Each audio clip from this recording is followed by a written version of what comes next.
네, 오늘은 8월 13일입니다. 화요일입니다. 새벽임에 나오신 우리 성도님들을 환영합니다.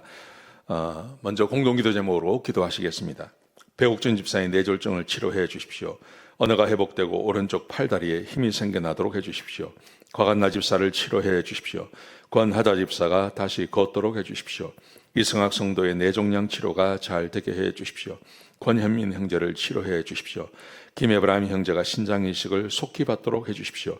김시 집사가 걷도록 해주십시오. 오수조 선교사의 건강을 회복시켜 주십시오. 8월 치유와 회복 집회에 하나님의 능력이 나타나게 해 주십시오. 예수님의 이름으로 기도합니다. 아멘. 아멘. 오늘 본문의 말씀은 열왕기하 23장 1절에서 9절까지 말씀입니다. 구원의 증거라는 제목으로 하나님의 말씀을 함께 나누려고 합니다. 여러분, 구원은 믿음으로 받는 거지만 구원받은 하나님 백성은 반드시 그 증거를 드러내게 되어 있습니다. 예를 들어서 모세의 삶은 다른 사람과 달랐습니다. 다윗, 사울과 달랐습니다. 느헤미야, 다른 사람과 달랐죠. 그리고 예수님의 삶, 하나님의 아들이신 예수님의 삶, 다른 사람과 달랐습니다. 그런 것처럼 구원받은 하나님 백성들은 전혀 다른 삶을 산다는 것입니다. 구원의 증거가 그러하다는 것입니다. 오늘 요시아에 대한 이야기인데요. 요시아는 다른 왕들과 전혀 다른 삶을 살았습니다. 요시아는 하나님을 사랑했고 하나님 말씀을 사랑했고 그리고 주의 말씀을 따라 사는 사람이었습니다. 그래서 하나님께서 요시아에게 이스라엘에 내리려고 하는 그 재앙까지도 뒤로 미루게 하셨습니다.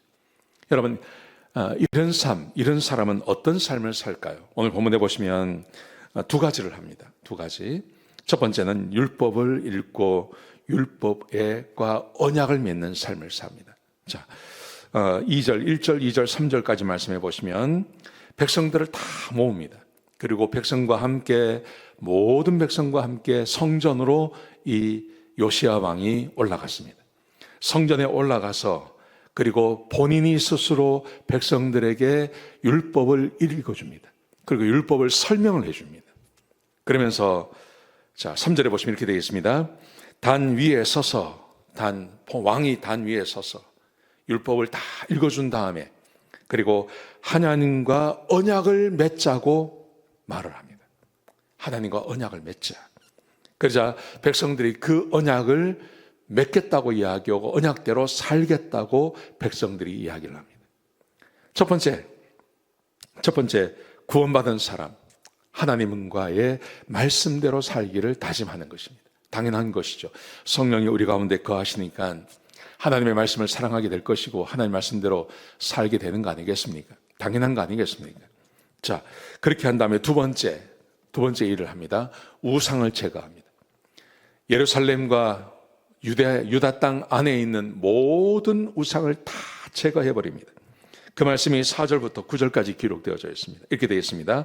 4절에 보시면 제사장들에게 명령을 해서 바알과 아세라산과 이럴 성신을 위해 성전에서 만들어 놓은 모든 것을 제거하라고 말합니다. 그러니까 그 이전 왕들이 성전 안에다가 바알 신상과 아세라 신상과 그리고 하늘의 이럴 성신에게 제사하는 그 모든 것들을 다 만들어 놓은 겁니다. 요시야 왕이 이것을 다 제거하라고 이야기합니다. 그냥 제거하는 게 아니라 이렇게 말해요. 불을 살라서 재를 만들어 가지고 베델에다 갖다 뿌리라고 이야기합니다. 5절에 보시면 옛날 유다 왕들이 섬겼던 신상들이 있습니다. 그 신상을 섬기는 제사장들이 있는데 그 제사장들을 전부 다 쫓아냈습니다. 성전에서. 거기다가 우상을 섬기는 사람들을 다 성전에서 쫓아냈습니다. 우상을 섬기는 사람을 한 사람도 남겨놓지 않고 제사장과 함께 다 성전에서 쫓아냈습니다. 어떻게 보면 당연한 일인데 이런 일들이 있었다는 거예요. 6절에 보시면 성전에 있는 아세라상을 가지고 가서 기드론 시내가에서 불에 태우고 가루를 만들어 가지고 특별히 아세라상의 가루는 평민들이 있는 묘지에다가 갖다 뿌려버렸어요. 얼마나 싫었으면 이런 일을 했겠습니까?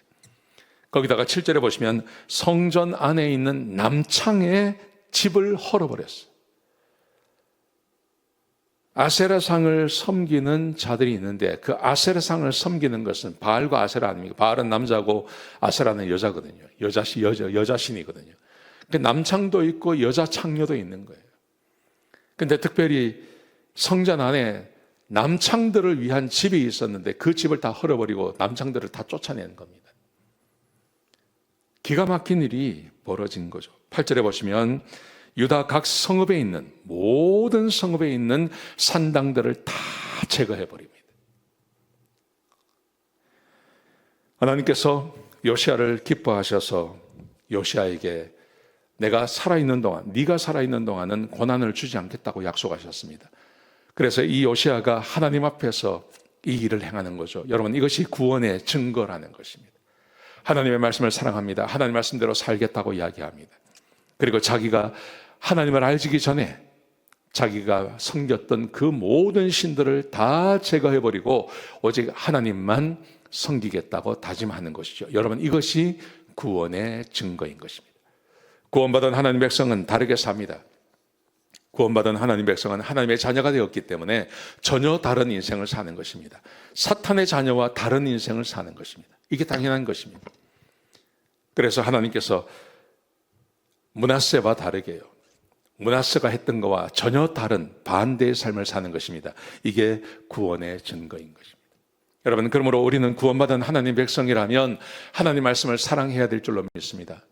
내가 하나님 말씀대로 살겠습니다 하고 다짐하는 것이 우리에게 필요합니다. 두 번째로 내 삶에 있는 모든 우상을 다 제거해야 됩니다. 가장 큰 우상, 그게 바로 나 자신 아닙니까? 내 마음에 들어야 돼요. 내가 원해야 돼요. 요즘 사람들은 자기 자신이 우상입니다. 이 우상도 내려놓으셔야 됩니다. 구원의 증거, 하나님을 사랑하고 말씀을 사랑하고 우상을 제거하는 것입니다. 기도하시겠습니다. 아버지 하나님, 귀한 말씀 주셔서 감사합니다. 하나님, 구원의 증거가 우리의 삶에 드러나게 하여 주옵소서. 구원하는 받은 하나님의 백성답게 살게 하여 주시옵소서. 감사합니다. 예수님의 귀하신 이름으로 간절히 기도드렸습니다. 아멘.